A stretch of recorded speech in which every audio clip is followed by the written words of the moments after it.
Good morning friends. मैं doctor V K Mishra from gastro liver hospital Swaroopnagar Kanpur.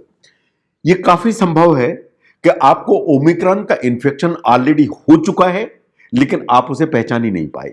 It is quite possible कि Omicron आपको होके निकल चुका है और आप वास्तव में उसे पहचान नहीं पाए।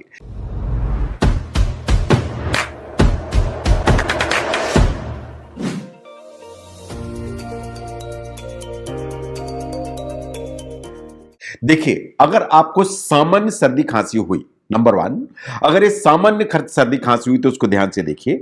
जो ओमिक्रॉन का जो इंफेक्शन है वो एक्सट्रीमली माइल्ड है और मैनेजेबल है। ये बात बिल्कुल सही है। ये सिर्फ गले को या अपर रेस्पिरेटरी ट्रैक्ट को इन्वॉल्व करता है एंड लंग्स में नहीं जाता है, इसलिए कोई रिस्क पोज नहीं करता है। ये बात बिल्कुल सही है कि ओमिक्रॉन के साथ में जो हॉस्पिटलाइजेशन है एंड जो डेथ का रेशो है बहुत कम है in comparison to the second wave. तो अगर आप ध्यान से देखें कि आपको हल्की सी सर्दी खांसी जुकाम हुई एंड उस जुकाम जो हुई उसमें आपने डिफरेंशिएट ही नहीं किया कि सामान्य सर्दी है या कुछ और है, और आपने कोई टेस्ट भी नहीं कराया और वो सामान्य सर्दी खांसी जैसा निकल गया, इट इज क्वाइट पॉसिबल कि वास्तव में आपको ओमिक्रॉन का इंफेक्शन हुआ है जो कोविड-19 का वेरिएंट है एंड आप ऑलरेडी उससे निजात पा चुके हैं। That's number one. Number two, अगर हम जो सिम्टम स्टडी ऐप जो यूके बेस्ड है उसको ध्यान से देखें कि जो कोविड-19 के जो सिम्टम्स हैं कुछ तो बहुत प्रोमिनेंट है, जैसे फीवर है, कफ है, लॉस ऑफ स्मेल है। दीज आर द सिम्टम्स जो बिल्कुल टेल सिम्टम साइंस हैं ऑफ द कोविड-19। लेकिन देयर इज मेजर शिफ्ट जो ओमिक्रॉन के साथ हुई है इन द सेंस कि हो सकता है कि आपको बुखार आए ही ना, आपको सिर्फ गले में हल्की सी खराश हो, आपकी नाक बहती हो जिसके चलते आपको छींकें आ रही हैं, आपको headache, fatigue and body pain रह सकता है, ना आपको बहुत फीवर आया, ना आपको बहुत खांसी हुई, ना आपको लॉस ऑफ टेस्ट हुआ, ना स्मेल हुआ, सिर्फ आपको गले में खराश हुई, आपकी नाक बहती रही, आपको छींकें आई, आपको बॉडी एक हुआ, फटीग हुआ एंड हेडेक हुआ। इट इज क्वाइट पॉसिबल कि ये जो कॉम्बिनेशन सिम्टम्स का है इस चीज का इंडिकेशन है कि आपको ओमिक्रॉन का इंफेक्शन ऑलरेडी हो चुका है। नाउ थर्ड वन इज कि आपकी जो फैमिली है उसमें देखिए कि जो इलनेस है या इस तरह की जो सर्दी खांसी जुकाम है वो कहीं ऐसा तो नहीं है कि एक के बाद एक सीक्वेंशियल हुआ। जहां तक रेस्पिरेटरी वायरसेस का सवाल है ये बहुत ज्यादा इंफेक्शियस माने जाते हैं, ये एक दूसरे से बहुत ज्यादा एक दूसरे में फैलने की ताकत रखते हैं। इन कोविड-19 आज की तारीख में सबसे डोमिनेंट वायरस है। जो ओमिक्रॉन है कि जो ट्रांसमिशन रेट है इन कंपैरिजन टू डेल्टा वो बहुत ज्यादा है, और ऐसा माना जाता है कि ये एक को हुआ तो दूसरे को हुआ, दूसरे को हुआ तो तीसरे को होगा। तो अगर आपकी फैमिली में कुछ ऐसा हुआ कि सर्दी खांसी जुकाम जैसे जो फीचर्स हैं वो एक के बाद एक मेंबर्स को होते चले गए तो इट इज क्वाइट पॉसिबल कि ये ओमिक्रॉन का इंफेक्शन था जो आपकी बॉडी में आया या आपकी फैमिली में एक के बाद एक को होता रहा, इन आपको भी हुआ, इन आपको होके ऑलरेडी जा चुका है। नंबर 4 पर आते हैं digestive issues. It is not necessary कि आपको जो प्रॉब्लम है वो गले में हो या कोई खराश हो या कोई सर्दी खांसी जुकाम हो।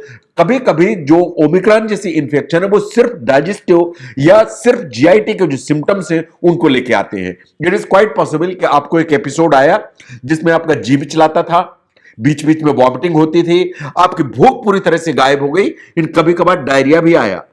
एंड इट्स क्वाइट पॉसिबल कि जो सिम्टम्स हैं वास्तव में ओमिक्रॉन के सिम्टम्स थे जो आपकी बॉडी को ऑलरेडी इन्वॉल्व करके निकल के जा भी चुका है। नंबर 5 पर आता है हेयर फॉल। जो हेयर फॉल है वो ओमिक्रॉन के साथ में is one of the symptom जो during infection and after infection दोनों में देखा जा रहा है, इन द सेंस कि जो हेयर फॉल है इज ए सिग्निफिकेंट सिम्टम। जो कोविड का जो इंफेक्शन है उसमें अदरवाइज ऑल्सो जो हेयर फॉल है बड़ा सिग्निफिकेंट रहा, इन द सेंस कि इमोशनल स्ट्रेस के चलते भी हेयर फॉल हुआ, मेडिकेशंस के चलते हेयर फॉल हुआ, और जो इन्फ्लेमेटरी साइटोकाइंस जो रिलीज करता है कोविड उसके चलते भी ऐसा हुआ। तो अगर ऐसा हुआ कि ड्यूरिंग द इलनेस आपको हेयर फॉल ज्यादा हुआ तो इट इज क्वाइट पॉसिबल कि जो ओमिक्रॉन जैसा जो इंफेक्शन है वो आपको हुआ और होके शायद जा चुका है। नंबर 6 पर आता है कोविड आई। अगर आपकी आंख में किसी स्टेज पर ऐसी रेडनेस आई जो आई के इंफेक्शन को इंडिकेट करती है, इसको कोविड आई भी कहा जाता है। ऐसे ही एक स्ट्रेंज सा रैश आया आपके टो के बीच में, पांव में, उसे कोविड टो कहा जाता है। अगर ये इस तरह के दो फीचर्स आपको कभी दिखाई दिए तो इट इज क्वाइट पॉसिबल कि आपको ओमिक्रॉन का इन्फेक्शन ऑलरेडी होके निकल चुका है। तो अगर आप ध्यान से देखें कि कहीं ऐसा तो नहीं है कि ओमिक्रॉन जैसा इन्फेक्शन आपको हो चुका है, इन आपको खबर भी नहीं है। अगर आपको कुछ कॉमन कोल्ड जैसा हुआ जिसमें आपने टेस्ट नहीं कराया, इट इज क्वाइट पॉसिबल कि ओमिक्रॉन होके जा चुका है। अगर आपको बीच में कुछ ऐसा एपिसोड आया जिसमें आपको बहुत कमजोरी लगती थी, सिर में दर्द होता था, उसके साथ में आपको छींकें भी होती थी, रनी नोज भी होती थी, शायद ओमिक्रॉन का इंफेक्शन होके जा चुका है। नाउ अगर ऐसा कुछ हुआ कि आपकी फैमिली में एक के बाद एक सभी को सर्दी खांसी जुकाम हुआ, सबसे पहले एक, फिर दूसरा, फिर तीसरा, फिर चौथा, अगर ये सीरीज में आपके यहां सर्दी खांसी जुकाम लोगों को होता रहा फैमिली में, तो इट इज क्वाइट पॉसिबल कि ओमिक्रॉन का इन्फेक्शन है जो आपको भी हुआ और होके जा चुका है। नंबर 4, आपको बीच में फॉर नो रीजन आपको डाइजेस्टिव इश्यूज आए, इन द सेंस के सडन ऑनसेट आपको नोशिया हुआ, वॉमिटिंग हुई, कभी आपको लॉस ऑफ एपिटाइट हुआ, ये नॉन स्पेसिफिक सिम्टम्स जो आए डाइजेस्टिव सिस्टम के, इट इज क्वाइट पॉसिबल कि ये ओमिक्रॉन का इंफेक्शन आपको हुआ जो होके जा चुका है। एंड नंबर 5, अगर आपको हेयर फॉल लार्ज क्वांटिटी में हो रहा है तो ओमिक्रॉन का इंफेक्शन में बी द रिस्पॉन्सिबल वन। इसके अलावा अगर आपको आई और स्किन में कुछ चेंजेस दिखाई देते हैं तो इट इज क्वाइट पॉसिबल कि ओमिक्रॉन का इंफेक्शन है जो आपको होकर जा चुका है। तो इन सिम्टम्स को ध्यान से देखिए, ये इंडिकेट करेंगे कि कहीं ऐसा तो नहीं है कि आपको पता ही नहीं चला है और ओमिक्रॉन का इंफेक्शन आपको हुआ है इन होके आपकी बॉडी से गुजर चुका है। अगर आप समझते हैं कि ओमिक्रॉन के इस एंगल को समझने में यह वीडियो आपको हेल्प करता है तो उसको जरूर शेयर करें।